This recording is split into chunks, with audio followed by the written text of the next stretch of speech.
Assalamualaikum warahmatullahi wabarakatuh.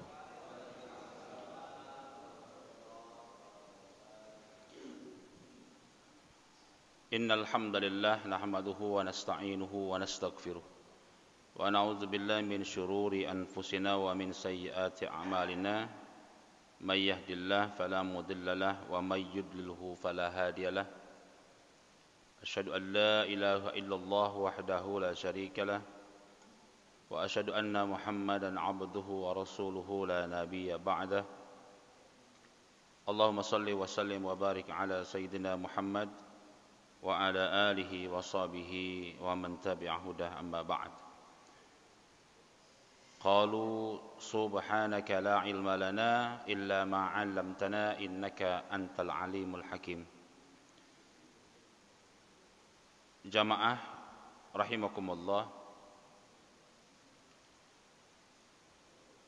izinkan Al-Fakir untuk menyampaikan tentang zon.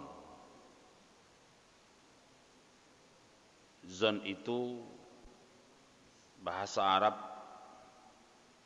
bermakna prasangka.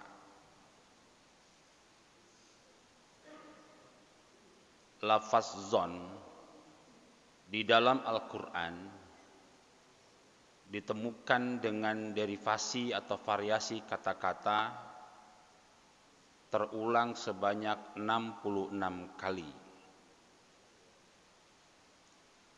yang tersebar di 33 surah. Ini indah sebetulnya. Kalau 3 ditambah 3 itu 6. Jadi 3366. Apakah ini bagian dari cocokologi? Tidak. Kenyataan data yang ditemukan seperti itu. Dan itulah bagian dari indahnya bahasa dalam Al-Quran. Sehingga wajar jika Allah Subhanahu wa ta'ala menurunkan Al-Quran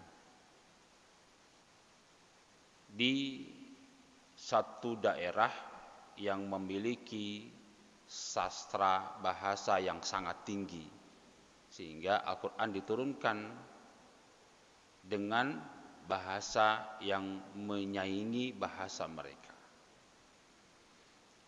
Dan sampai sekarang bahasa Arab di dalam Al-Quran menjadi mu'jizat. Makanya salah satu di antara i'zazul Quran itu adalah bahasanya. Jamaah rahimakumullah, kalau Al-Quran mengulangi kata-kata zon sebanyak 66 kali di dalam 33 surah, para ulama,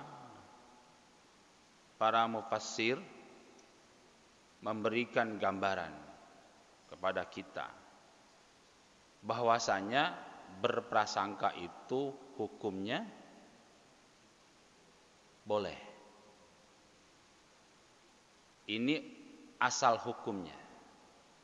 Berprasangka itu boleh, tidak dilarang. Sebab manusia sekalipun umat Islam itu sulit untuk menghilangkan yang namanya prasangka. Prasangka terhadap orang yang jauh, orang yang dekat, orang yang dikenal, bahkan orang yang tidak kita kenal.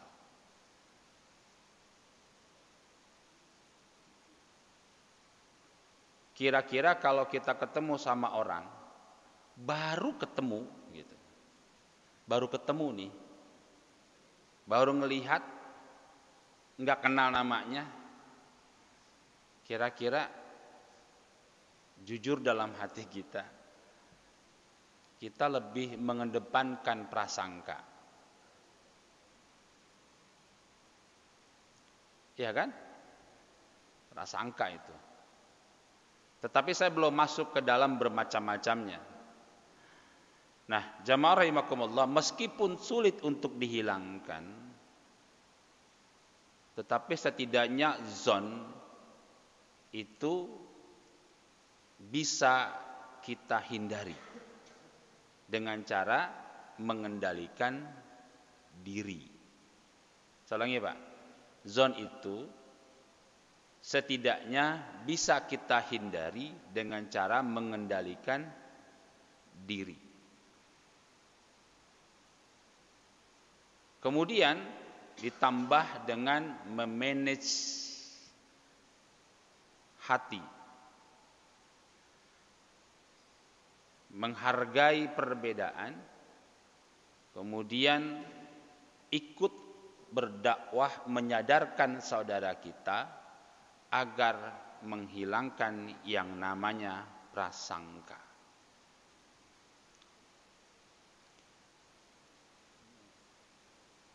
Kalau kita lihat di dalam surah Al-Fath, surah ke-48 ayat 6, Allah Subhanahu wa taala mengatakan wa yu'azzibal munafiqina wal munafiqat wal musyrikina wal musyrikat. Jadi, dan supaya dia mengazab orang-orang munafik laki-laki dan perempuan, dan orang-orang musyrik dan perempuan, zannina billahi zannas saw, berprasangka buruk terhadap Allah. Perhatikan kalimatnya Pak. Kalimatnya wal musyrikati zannina billahi zannas saw. Dimaknai bahkan diterjemahkan hampir di semua versi penterjemahan, itu kalimatnya diterjemahkan dengan berprasangka buruk terhadap Allah. Padahal tidak ada kalimat su. Perhatikan Pak, tidak ada kalimat su. Tapi para ulama sudah menterjemahkannya, memaknainya dengan berprasangka buruk. Padahal masih menggunakan zannina billah.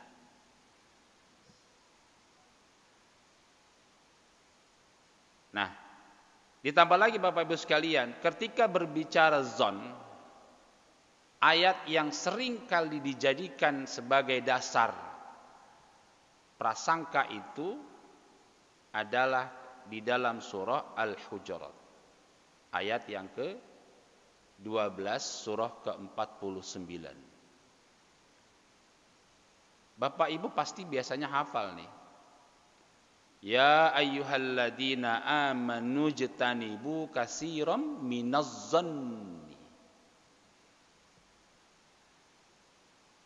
Hai orang-orang yang beriman, jauhilah olehmu banyak, katsiran, banyak-banyak berprasangka.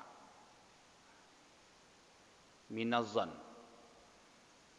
Kalimatnya minaz-zan itu ada min, berarti ada macam-macam zon. Ada, Bapak Ibu tahu, yang disebut dengan husnuzon dan suuzon. Husnuzon berprasangka baik dan suuzon berprasangka buruk.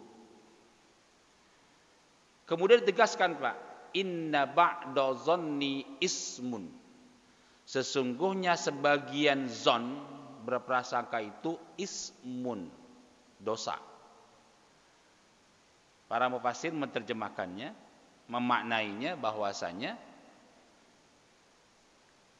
antara husnuzon dengan suuzon yang terjadi dalam prasangka lebih banyak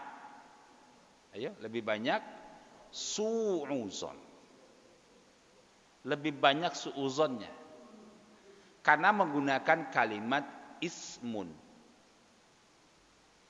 dosa. Makanya saya tanya, kira-kira kalau kita bertemu dengan seseorang yang enggak kita kenal, baru ketemu hari itu, ya kan? Atau dia menghadirkan satu sikap kita enggak suka, kira-kira yang dimunculkan adalah suuzon apa husnuzon? Suuzon duluan. Iya kan? Jujur Pak, saya juga kadang juga begitu. Makanya Al-Quran mengatakan inna ba'daz-zanni ismun. Sesungguhnya sebagian zon itu dosa. Berarti lebih banyak suuzonnya. Oke lah kalau kita katakan nggak apa-apa, saat juga kan manusiawi. Oh iya dah. Kalau dalilnya begitu, udah dah, hilang perdebatan. Ya kan? Tambah lagi Bapak sekalian. Kalau dari sisi aspek ilmiah, penelitian, yang dikedepankan suuzon apa husnuzon? Nah, yang dikedepankan dari aspek penelitian namanya suuzon. Suuzon duluan. Sebelum memvalidasi data, sebelum menyimpulkan sebuah penelitian, itu kan berprasangka buruk dulu, salah dulu gitu. Salah dulu gitu. Makanya ada rumusan masalah. Kalau bicara rumusan masalah itu lebih kepada salah atau benar. Salah dulu. Begitu Bapak Ibu sekalian. Bapak Ibu kan mengalami yang namanya menuliskan penelitian gitu kan. Gitu. Dalam bahasa ilmiahnya disebut dengan a priori. Ya kan Pak Ji? Berprasangka buruk duluan gitu. Negatif dulu. Negatif dulu. Ah yang benar. Nah gitu. Lalu diteliti. Jadi bisa kita anggap itu naluri, manusiawi, dan ilmiah. Gitu. Nah Bapak Ibu sekalian rahimakumullah. Makanya ketika Allah Subhanahu wa taala mengatakan inna ba'da zanni ism, sesungguhnya sebagian besarnya adalah dosa, makanya kalimatnya menggunakan larangan, Pak. Wala tajassasu wala yaghtab ba'dukum ba'dha. Janganlah mencari-cari kesalahan orang dan janganlah di antara kamu menggunjing atau gibah. Tuh, Pak. Jadi muncullah yang disebut dengan tajassus, maka muncul pula yang disebut dengan gibah berawal dari zon. Sudah mulai paham Pak? Jadi munculnya tajassus, munculnya gibah, akarnya berasal dari zon. Itu Bapak sekalian. Sampai-sampai Allah memberikan sebuah analogi dengan kalimat setelahnya, ayuhibbu ahadukum ayyakula lahma akhihi maitan fakarihtumuhu. Analoginya begitu Pak. Mantap, luar biasa ini Allah Subhanahu wa taala. Memberikan perumpamaan atau tamsil sikap zon itu dengan cara, apakah kamu suka di antara kamu jika memakan bangkai saudaramu yang Masya Allah. Lalu Allah menjawab, fakarihtumu. Kalimatnya harfu jawab.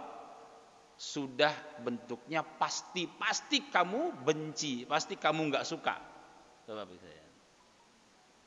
Jadi kalau ada manusia makan manusia, berarti kualitas dan kedudukannya lebih rendah dengan hewan.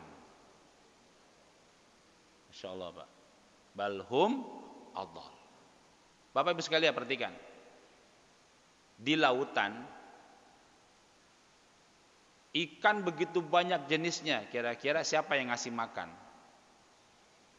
Allah yang ngasih makan. Siapa yang mengatur? Allah yang mengatur. Ikan makannya apa? Ikan dulu. Ikan makannya ikan. Gitu Bapak sekalian. Tapi Allah sudah mengatur tuh Pak. Antara habitat yang satu dengan habitat yang lain tidak ada yang namanya musnah. Sementara manusia itu derajatnya lebih tinggi, tidak seperti hewan yang memakan hewan dengan hewan. Kalau manusia makan manusia, berarti sama dengan hewan. Nah, gitu Bapak sekalian. Makanya perumpamaannya, analoginya dengan cara, apakah kamu suka memakan daging saudaramu, bangkai saudaramu sendiri? Fakarihtumu, pasti kamu enggak suka. Gitu. Wallahu a'lam bishawab. Informasi saya yang terima, ini fenomena terjadi lagi nih. Seorang suami memutilasi istrinya, ya kan, dari Palembang dibawa ke Bekasi, dari Bekasi tinggal. Astagfirullahaladzim. Tapi tambah lagi tadi kemarin itu di daerah Jawa Barat, saya nggak nyebutin, di Jawa Barat ada seorang suami itu sama Pak, memotong-motong mayat istrinya, dibunuh dulu, kemudian dipotong-potong sampai dagingnya dikarungin dan ditenteng-tenteng, tawarin ke Pak RT. Astagfirullahaladzim. Semuanya itu terjadi karena zon, berprasangka. Tetapi kalau kita terjadi, kira-kira itu su'uzon apa husnuzon? Su'uzon. Jadi Bapak Ibu sekalian, semua ada efeknya, baik husnuzon maupun su'uzon itu ada efeknya. Tapi Bapak sudah bisa mencerna mana efek negatif, mana efek positif. Nah, jamaah rahimakumullah. Walaupun sebetulnya ayat yang tadi surah Al-Hujurat surah 49 ayat yang ke-12 itu dikatakan tentang apa, ya ayyuhalladzina amanu jtanibu. Kalimatnya istanibu, jauhi. Maka saya bilang tadi, bagaimana kita agar terhindar dari prasangka? Kalimatnya adalah jauhi, kendalikan diri, istanibu. Sama halnya dengan apa Pak? Dengan Allah mengharamkan yang namanya khamr, itu menggunakan fajtanibuhu, jauhi.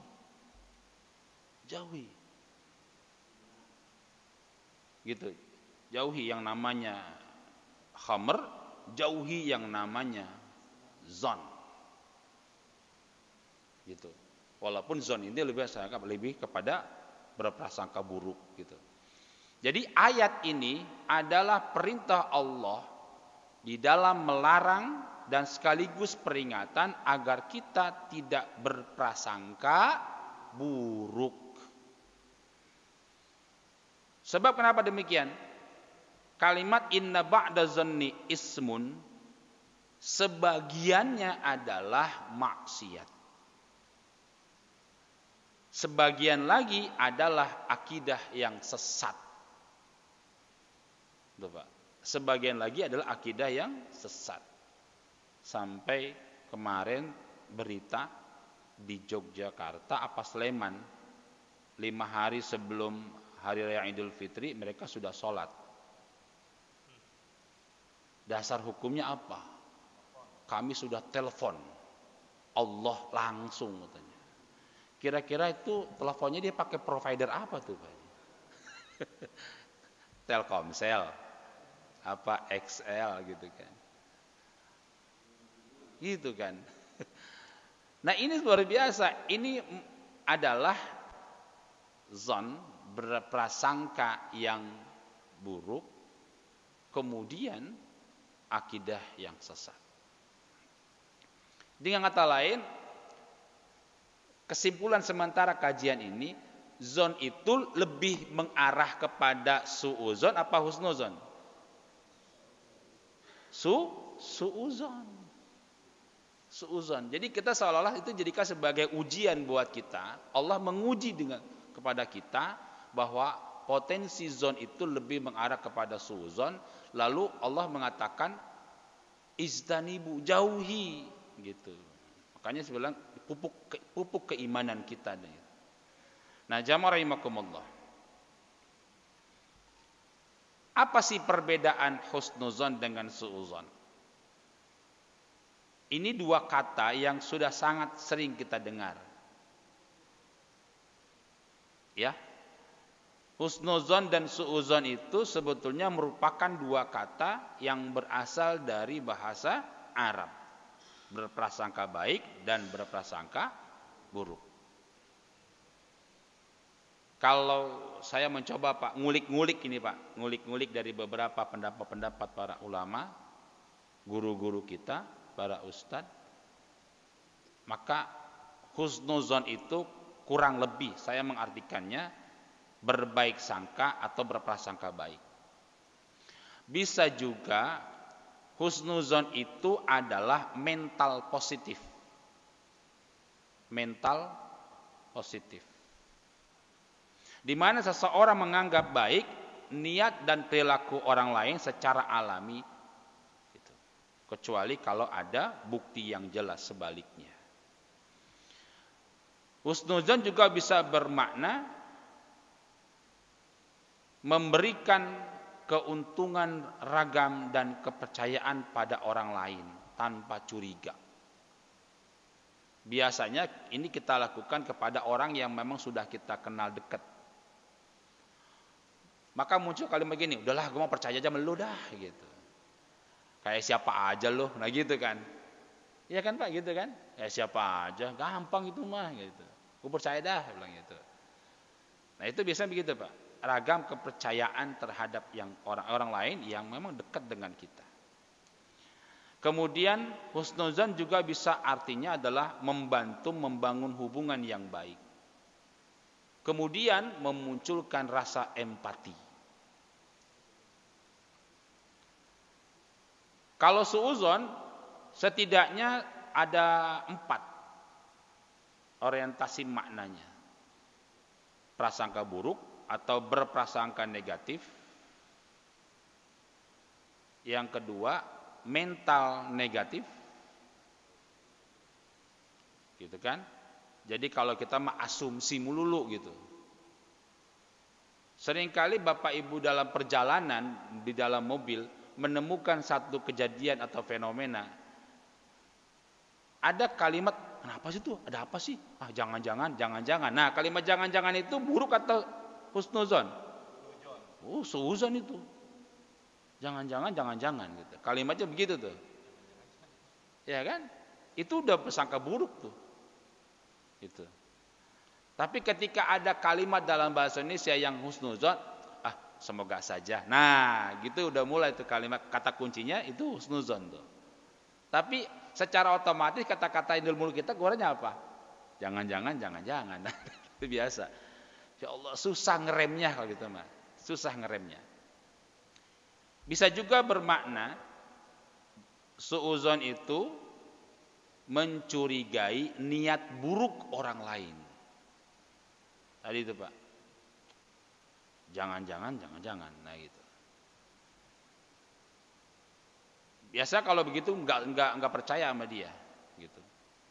Kalau orang sudah tidak percaya, maka yang muncul yang disebut dengan traumatis. Gitu. Berarti sebelumnya sudah pernah terjadi. Nah, gak bakal lagi gue percaya sama dia. Gitu kan? Cukup sekali. Nah begitu tuh. Kalau orang udah begitu, sebetulnya gak baik. Kenapa demikian? Menandakan hati kita itu keras. Jangan seseorang saudara kita, sahabat kita melakukan kesalahan dan mengecewakan kita, maka yang harus kita lakukan adalah terus kedepankan husnuzon. Lalu kita doakan. Yang terakhir, suuzon dapat mengganggu hubungan sosial, menciptakan konflik, merusak keseimbangan emosional. Ini kalimatnya Pak, menciptakan konflik Pak. Oke lah Bapak Ibu sekalian, peristiwa pemilihan umum. Nah, kalau bicara pemilihan umum sampai kepada pilpres, itu dilingkari kepada husnuzon apa suuzon? Suuzon. Kenapa demikian? Karena saling melemahkan. Apalagi seorang calon pemimpin sebuah negara. Boleh nggak kita suuzon? Ayo. Boleh nggak Pak? Boleh. Kebetulan tadi berprasangka itu hukumnya boleh. Tetapi Ibnu Taimiyah mengatakan khusus dalam masalah calon pemimpin sebuah negara itu boleh mengetahui keburukannya, track recordnya. Tetapi dengan syarat cukup sekali tahu. Ini kan kita enggak kadang-kadang. Sekali tahu, share kemana-mana. Padahal belum ada bukti yang jelas. Nah ini yang terjadi Bapak-Bapak sekalian. Jadi sekiranya buktinya enggak jelas, enggak benar, kita sudah melakukan satu dosa. Kalau memang benar, berarti dosanya dosa jariah. Jadi Bapak-Bapak sekalian, khusus untuk calon pemimpin boleh kita melakukan zon, berprasangka buruk, mencari track recordnya, terutama kesalahannya, kekurangannya. Loh, kenapa demikian? Ibnu Taimiyah mengatakan bahwasanya kepentingannya adalah dalam skala makro yang lebih besar. Kalau husnuzon dan suuzon yang kita lakukan adalah individu antar individu. Tapi kalau calon pemimpin skala besar sebuah negara, imbasnya juga besar. 5 tahun yang akan datang. Tapi syarat tadi cukup sekali kita tahu dan jangan dikompor-komporin lagi gitu. Gitu kan yang terjadi. Yang tadi sekarang itu ketika pemilu sama Pilpres, jujur, suuzon apa husnuzon? Suuzon. Udahlah, sekarang kita banyak istighfar aja deh. Astagfirullahaladzim. Saya ada di satu grup. Ada satu grup itu. Grup itu ada 2 kubu. Kubu 02, kubu 01. Enggak ada kubu 03 itu. Luar biasa itu. Perang statement. Luar biasa. Kubu 02 diserang. Kubu 01 diserang. Bahkan sampai menggunakan dalil surah Al-Hujurat ayat yang ke-12. Jangan berburuk sangka dulu gitu. Ini ayatnya gitu. Luar biasa. Padahal jelas jejak digitalnya. Jadi semua itu dibangun karena zon, berprasangka. Nah, jamaah rahimakumullah. Kalau kita berprasangka, kira-kira dampak yang lebih menguntungkan husnuzon apa suuzon? Husnuzon. Sekarang gini, jejak digital jelas, ya kan? Ada bukti, ada fakta, ada saksi tentang keburukannya. Lalu orang-orang sudah, oh iya ternyata ya, bilang gitu kan. Lalu kita tetap husnuzon aja lah, insya Allah nggak begitu. Insya Allah nggak begitu gitu kan. Nah, ternyata memang buruk kenyataan kejadian. Kira-kira kita disalahkan nggak? Enggak. Itulah keuntungan dari orang yang berhusnuzon. Selain berpahala karena kebaikan, kebersihan hati kita, ketika kita husnuzonnya salah, maka kita tidak disalahkan oleh orang lain dan juga oleh Allah Subhanahu wa taala. Enaknya begitu. Jadi Bapak bisa memahaminya. Sebaiknya terus dengan keimanan kita lebih mengedepankan husnuzon. walaupun ada fakta, jejak digital, bukti, saksi tentang keburukannya. Gitu Bapak sekalian. Nah, jamaah rahimakumullah. Husnuzon ini sering dilakukan dan dicontohkan oleh baginda kita Nabi Muhammad sallallahu alaihi wasallam. Kita lihat Pak, bagaimana sikap Rasulullah ketika sampai di Taif, kemudian ditimpa atau bahasa kita dibagelin gitu dengan batu, ditawari sama malaikat Jibril, kalau lu mau nih bahasa kasar kita, kalau ente mau, anda timpain nih satu gunung ke mereka. Tapi apa kata Rasulullah? Jangan. Kenapa jangan? Fa innahu ya'lam, fa innahu la ya'lamu. Karena sesungguhnya mereka belum tahu. Nah, begitu tuh. Itu gambaran tentang bagaimana Rasulullah husnuzan. Ya kan? Husnuzan. Nah, atas sikap itulah banyak orang-orang yang masuk Islam. Jadi husnuzan itu adalah bagian dari akhlakul karimah. Ini moto apa? Moto kota Tangerang ya, Pak Haji ya? Iya, akhlakul karimah. Di antaranya dikedepankan adalah husnuzan. Bentuknya seperti itu.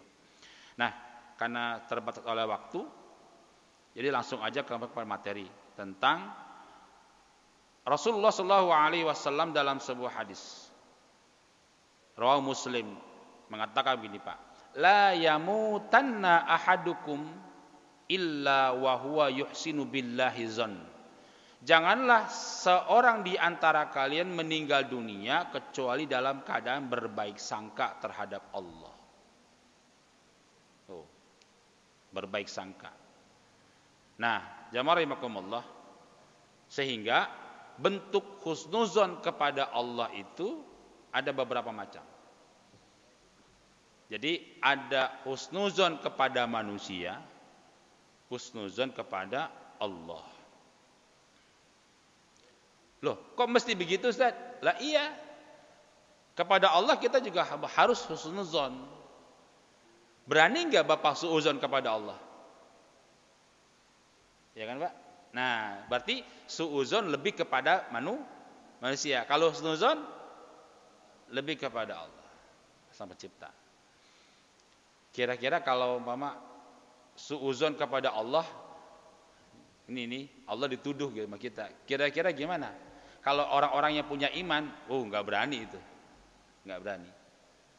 Nah, jamaah rahimakumullah, seringkali yang namanya kejadian atas kehendak Allah itu suuzonnya disalahkannya kepada manusia arahannya. Nah, perhatikan Bapak sekalian. Setidaknya ada beberapa bentuk husnuzon kepada Allah. Yang pertama Pak, husnuzon fi ta'atillah. Husnuzon dalam ketaatan kepada Allah. Di dalam Al-Quran itu ada yang disebut dengan perintah dan larangan. Gitu. Al-amru wan nahyu, perintah dan larangan. Ada perintah yang wajib, ada perintah yang sunnah. Loh, kok ada yang sunnah? Perintah? Tidak, memang begitu kaidah fikihnya.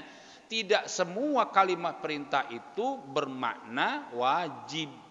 Contoh, Rasulullah SAW itu sholat atau sholat tahajud qiyamul lail, gitu kan? Dasarnya apa? Perintah. Fatahajjad bihi nafilatan lak. Tahajudlah kamu di sepertiga malam. Itu perintah bukan? Perintah. Tapi hukumnya sunnah bagi siapa? Bagi kita umatnya. Tapi wajib bagi Rasulullah. Gitu. Jadi Bapak Ibu sekalian, kenapa kita mesti husnuzan dalam ketaatan kepada Allah? Allah Subhanahu wa taala memberikan kita perintah untuk melakukan ini dan itu. Husnuzannya adalah semua ada hikmahnya dan hikmah itu dikembalikan kepada manusia sendiri. Yuridullahu bikumul yusra wala yuridu bikumul usra. Gitu Bapak sekalian. Husnuzan. Karena Bapak sekalian, Bapak berangkat jalan kaki jauh sekitar 200 meter ke masjid. Lalu jalan kaki, udara yang dingin, kemudian sejuk, sehat pula, jalan kaki sehat pula. Kan rata-rata udah 60-70, olahraga yang paling pas jalan kaki kan. Luar biasa. Ditambah dengan sholat, gerakannya itu bermanfaat. Semuanya tidak ada yang batil. Nggak ada yang batil. Gitu Bapak sekalian. Jadi lebih kedepankan pada husnuzon dalam ketaatan kepada Allah. Karena begini, tadi kita salat subuh berjamaah. Kira-kira dalam hati kita nih, gitu kan, bertanya enggak, diterima enggak salat saya? Ayo, enggak kan?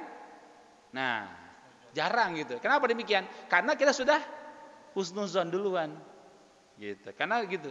Karena Allah Subhanahu wa taala dalam hadis kutsinya, inna zanni abdi bi. Aku bergantung pada persangkaan hamba. Kalau dalam salat insyaallah diterima oleh Allah Subhanahu wa taala, maka insyaallah Allah pun nerima salat kita. Yang kedua, husnuzon fi ni'matillah. Husnuzon dalam nikmat Allah. Rasulullah Shallallahu Alaihi Wasallam ketika kakinya bengkak karena berdiri sholatnya terlalu lama, kurang lebih 3 juz 1 rakaat. Lalu Aisyah protes, ya Rasul kenapa sih ngoyo bener? Kau kan seorang nabi, dijamin surga, maksum pula, gitu kan? Kenapa sih ibadahnya begitu ngoyoknya gitu kan? Tapi apa jawaban Rasul? Apakah kamu gak suka aku menjadi hamba yang bersyukur? Afala akuna abdan syakura. Ternyata Bapak sekalian, ada satu riwayat mengatakan bahwasanya nikmat Allah itu enggak sebanding kecil dengan ibadahku. Betul. Gitu ya. Kalau kita bandingkan ini, kalau kita mah kecil, gitu kan sekelingking gitu kan. Nah, ibadahnya Rasul segitu tuh. Dalam membalas nikmat Allah. Nikmat Allah itu apa? Seluas langit dan bumi. Ya Allah Rabbi. Oleh karena itu, makanya Allah itu murka bagi orang-orang yang kufur. Tapi bagi orang-orang yang bersyukur, apa? Allah tambahin lagi gitu. Luar biasa adilnya. Jadi Bapak Ibu sekalian, husnuzon fi ni'matillah itu harus dikedepankan. Gitu. Nikmat itu apa? Nikmat dalam masalah harta, nikmat dalam masalah kemiskinan, kekayaan, itu semua jadi di husnuzon saja, gitu. Kenapa dia miskin? Bisa jadi mental jadi orang kaya belum siap, gitu. Iya kan? Maaf ya, kalau ada juga nih orang-orang Betawi itu rata-rata kalau tanahnya dijual, udah. Tanahnya dijual nih, ngapain dia? Dia yang ngontrak kadang-kadang. Uangnya habis begitu aja. Karena pikirannya adalah konsumtif. Saya orang Betawi loh Pak, bukan jelek-jelek, saya begitu. Rata-rata begitu, lebih konsumtif. Tapi, Bapak sekalian, bisa jadi ketika dikasih kekayaan begitu, gitu. Makanya dikasih biasa-biasa saja. Nah, berikutnya yang ketiga, Bapak nih, yang ketiga, husnuzon dalam menghadapi ujian. Husnuzon fi musibatillah. Husnuzon dalam menghadapi ujian. Longsor, banjir, sakit, kemudian apalagi kecelakaan dan tsunami dan sebagainya. Itu adalah ujian dari Allah Subhanahu wa taala. Maka ketika kita lebih mendapatkan pada husnuzon, pasti ada maksud di balik ini semua. Supaya kita sadar lalu muhasabah diri gitu. Tidak mungkin Allah menghadirkan musibah tanpa sebab. Ada sebab gitu. Ada sebab. Jadi jangan wah ini gara-gara Pak Sumanto nih gitu kan. Jangan gitu. Enggak, itu suuzon duluan. Yang keempat, husnuzon dalam melihat ciptaan Allah. Gitu. Fi khalqillah, dalam ciptaan Allah. Siapa di antara kita yang suka naik gunung? Itu kan? Itu kan tadabbur alam luar biasa. Maka yang otomatis kita ucapkan ketika melihat keindahan alam, apa yang diucapkan? Masya Allah. Gitu kan? Itu husnuzon. Gitu luar biasa. Dan itu efeknya adalah menambah keimanan, ya kan? Menambah kesyukuran, dan sebagainya. Gitu Bapak sekalian. Tapi kalau kita melihat sebuah alam habis dikeruk, gunungnya botak atau sempal begitu, apa yang kita ucapkan? Astagfirullahaladzim. Luar biasa. Dengan kata jelas Pak, bahwasanya Allah menginginkan yang baik, cuma manusia yang merusak. Jelas Allah mengatakan zaharul fasadu fil barri wal bahri bima kasabat aydin nas. Gitu. Telah nampak kerusakan di muka bumi, daratan dan lautan karena semuanya ulah tangan-tangan manusia. Jadi Bapak Ibu sekalian, Allah Subhanahu wa taala menciptakan seluruh alam semesta ini adalah Rabbana ma khalaqta haza batila. Tidak ada yang batil. Tidak ada yang batil. Enggak ada yang sia-sia. Semuanya Allah sudah atur. Kalau kita dihadirkan seorang pemimpin yang kita enggak percayai, maka yuk kita rubah. Kita kedepankan pada husnuzon, lalu kita doakan. Kita doakan dan kita berdoa kepada Allah Subhanahu wa taala. Sekarang posisinya apa? Ya sudah, kita ikuti apa yang menjadi kebijakan pemerintah. Selama apa? Selama dia taat kepada Allah dan Rasulnya. Kan kalimatnya atiullaha wa atiur rasul wa ulil amri minkum. Kalimatnya gitu. Atiullaha wa atiur rasul. Tapi kalimat wa ulil amri minkum tidak menggunakan atiu. Artinya apa? Kita boleh mentaati ulil amri selama mereka taat kepada Allah dan Rasulnya. Allahu a'lam bishawab. Karena waktu yang terbatas, kita ada sesi tanya jawab, kami persilakan. Sebelum tanya jawab, kuis. Ane kasih hadiah 3. Ya, para jemaah, insya Allah Ustaz mau ngasih kuis 3, saya kasih hadiah. Ini nominalnya hadiahnya berapa? Kan husnuzon. Kayaknya jangan-jangan bukan tiket umroh gitu. Nunggu di sana. Janjian di Jeddah gitu. Baik. Ini teknisnya gimana? Nunjuk atau saya nanya? Baik. Bismillahirrahmanirrahim. Surah apa, ayat berapa larangan Allah untuk berprasangka buruk? Silakan ditunjuk.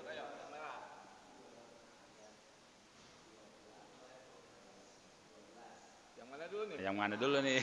Yang ini ya? Oh, Pak ini. Wah. Ulangi surah apa? Surah keberapa? Surah ke-49. Baik.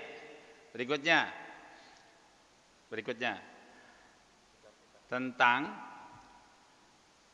berprasangka buruk itu terungkap dalam kalimat apa? Kan kalimatnya inna ba'da zanni ismun. Coba teruskan ayatnya. Kalimatnya. Sampai bisa? Inna ba'da zanni ismun. Terus kalimatnya apa? Jangan Bapak lagi.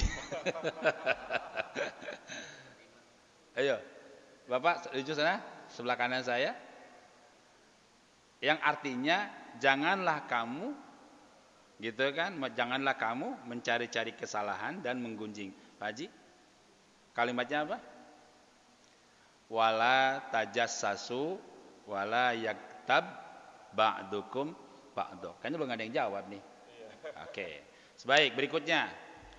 Perumpamaan apa yang dijadikan oleh Allah terhadap prasangka buruk? Silakan.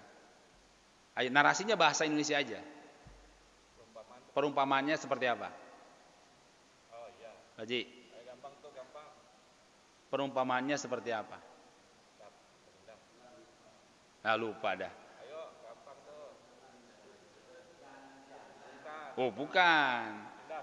Analogi, tamsilnya tadi apa tuh? Iya, Hasilnya apa? diumpamakan seperti apa? Pak Jai. Oh, Pak Haji. Masya Allah, betul. Makan seperti makan daging saudara sendiri. Gitu.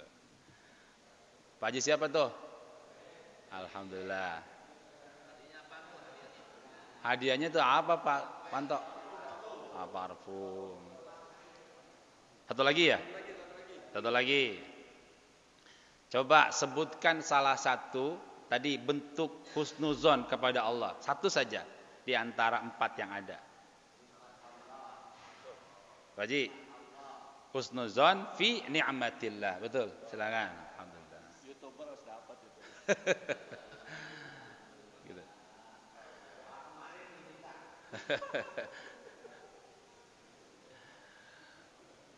Syuruk itu jam 5 lebih 52 menit kalau tidak salah.